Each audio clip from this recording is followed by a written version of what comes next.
Hello there. You may recall a couple of weeks ago I went to the Beach Haven Birkdale Residents Association Meet the Candidates event, and it was, yeah, a thing. Well, they've finally put their video out over this weekend, and I'll put a link to that in the description. And I'm going to go through some of the claims that were made by some of the candidates so you can see just how easily debunked it is, but also how easily it is that they're spreading some really stupid crap out there and dog whistling to exactly the wrong sort of people. It's, yeah, a thing. So let's make a start with New Zealand First's Michelle Warren. After COVID management, including 6 months of lockdowns for Auckland, MIQ, vaccine mandates and vaccine passes, all representing profound state control over the individual freedom and choice of New Zealanders.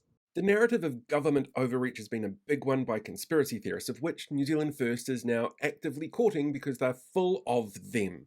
But the fact of the matter remains that the actions that this government undertook saved 20,000 lives. That's the population of Ashburton.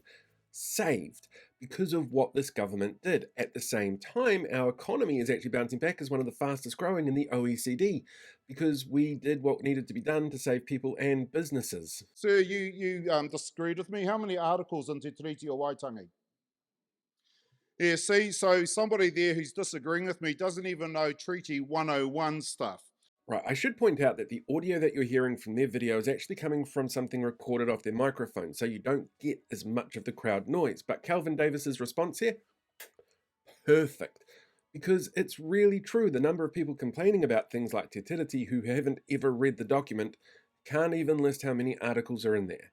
That's disappointing to say the least, but it shows just how well dog whistles seem to work on some people. I'm not sure if you're aware and if you know what is being taught in our schools right now. It is unbelievable. It is not safe. It's not okay. We've got to protect our kids. We've got to protect our kids. We've got to protect our kids. We've got to support them, affirm them. And the other thing that we'll roll back is the most extreme abortion law in the world we have right here. I don't know if you're aware, but 9 months, up to 9 months, a baby that is almost due to be born can be terminated. It's murder. It's not right. It is absolutely not right. This is straight up emotional manipulation by the Vision candidate. You see, while terminations are allowed up to 9 months, after 20 weeks, they have to be signed off by 2 doctors because somebody's life is at risk. It is not just a decision that is made lightly, and for people who are in that sort of circumstance where they need to look at that as a choice, it can often be the most heart-wrenching thing to do.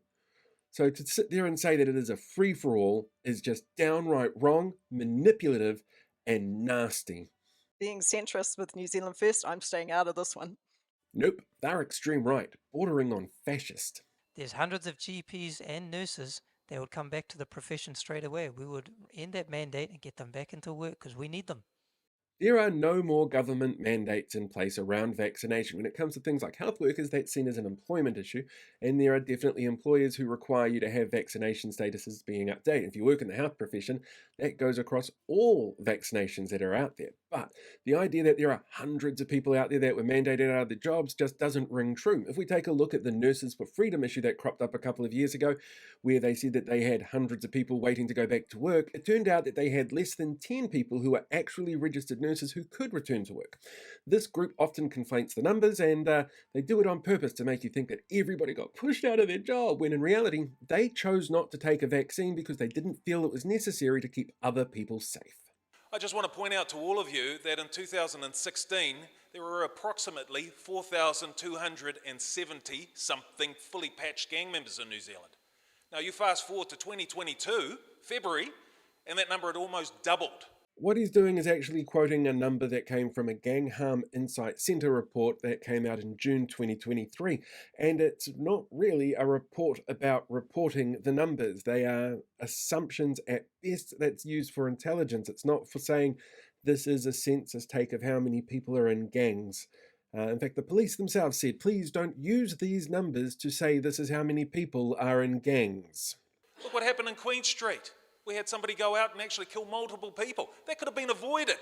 The ACT Party candidate here says that we're being soft on crime and that's leading to an increase in gun violence, but there's no mention of his party's policy that has been slammed by the police for just how dangerous it would make this country. New Zealand First is centrist. Nope, still not centrist. Yes, still bordering on fascist. In addition, we do stand behind our policy, which actually was originally our policy as well, which is GST off basic foods.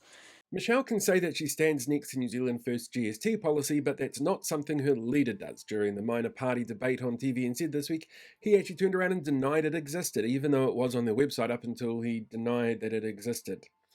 They can't even get their own story straight amongst their party about what they're offering, and they'd like you to trust them with your vote. Inflation is up because inflationary spending by this government. Right, so inflation's actually a really super complicated issue, and yeah, those two organisations did say about 50% of inflation is caused by government spending, but that government spending is because of, well, 9 years of underinvestment and a whole bunch of stuff from the last National Party government, and also paying for things like COVID. That COVID response was absolutely massive, and what we did saved businesses. That cost a lot of money. On top of that, the National Party actually agreed to that spending to save people's businesses and the 20,000 people who didn't die. On top of that, there's no mention here at all of the Goldman Sachs review of their policies, which said that the National Party policy would be severely inflationary for the entire country. But that's okay, because taxes. First step is to give you tax relief. As an electorate, Northcote is incredibly diverse. There are people across all age ranges and all income brackets, but the Stats NZ records on the electorate showcase the majority of people are going to be earning under $50,000 a year. It also has a younger than average population base and a larger than national average Asian population base, which are really interesting little stats to sort of look into.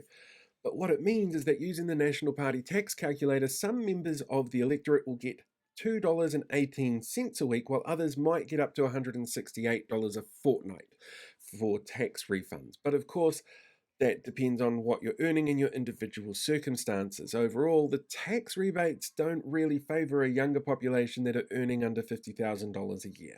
We're going to take off the Auckland Regional Fuel Tax because that money is not being spent and it is better be spent in your back pocket.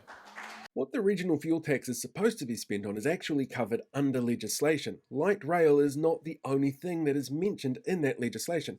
Walkways, roads, wharves, infrastructure for people to be able to move around the city easier definitely is, and removing that regional fuel tax might save you 10 cents a litre in your pocket but will cost you 7% more in your rates.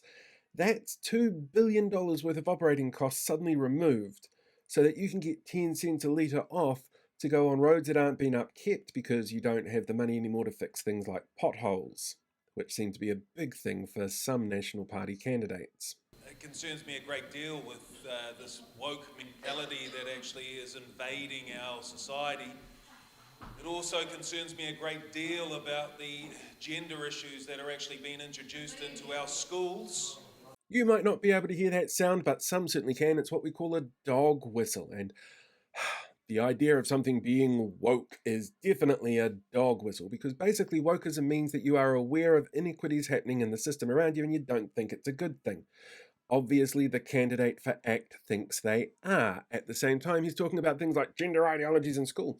The RSE that we have in school at the moment took 30 years to develop and uses some of the top research from around the world to ensure that the information that our kids are growing up with is healthy for them and gives them a much better understanding of things like reproductive systems, relationships, and what actually goes on in the world out there, so they're not sitting at home watching certain websites on their phone and then telling all their friends about it at school and not having anyone to talk to about it. But you know, woke is bad. I believe in a one person, one vote view of democracy. Oh look, it's another straight up racist dog whistle, this time from the National Party candidate. But I'm sure he can explain what he means. He can explain what he means, right? Only one vote per person. I just wonder if in the name of freedom of speech, Dan can tell us where there's examples where we don't have one vote per person. Come on, let's do that. Oh, that's slightly awkward. I guess he can't explain what he means, but that's right, because New Zealand First, I'm sure they have a reasonable explanation that's not at all racist in what they're trying to say. The answer is co-governance. The reason co-governance is the answer is because it gives local iwi leaders authority of influence without having a vote accountability structure around that authority. The leaders are not voted for. The individuals in the society cannot influence that leader's decision making. It's up to the leader. So co-governance is actually more about a management structure than it is about giving extra people extra votes. It is no different to, well, the co-governance agreements that are already in place that National put up around things like the Waikato River Authority.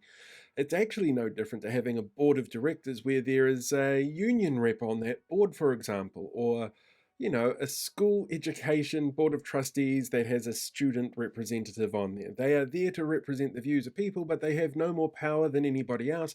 And just because they are appointed to a position, it doesn't mean that it's undemocratic. It's just the nature of how these beasts work. Their opinion is no more important or less important than anyone else around that board and the interests that they represent. Okay, so this next part's actually going to be a little bit harder to hear because there was no microphones in the audience. But this is just as an audience member incredibly upset by the race baiting that was going on, the anti-trans, anti-woke ideology that had been spoken about, got up and stormed out, while there were people dancing and singing in the crowds. I've tried to up the volume as much as I can without distorting it too much, but sit there and watch as the National Party candidate, Dan Bidouar, laughs at it all.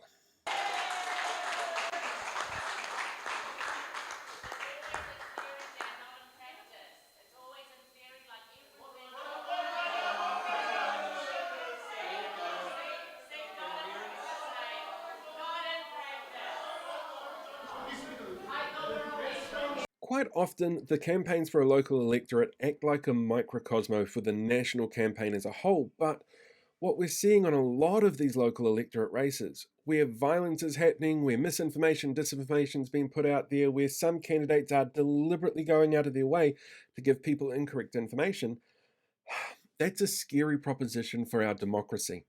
It is so important that between now and October 14, you get out there and you have your say. You tell people why it's important that those that are spreading bullshit are not given a position of authority to go through and make decisions. There are candidates and parties out there that are dangerous to have anywhere near Parliament, not necessarily because of their stance on taxes or health reform, but because they are deliberately going out there and spreading crap that's going to hurt people, that is targeted to harm people. The only way we stop that from taking foot is to vote for something different. So go out there. October 14 is your last chance. 7 o'clock, October the 14th is when polls close. If you're in line waiting, you can still vote then. But please get out there and have your say.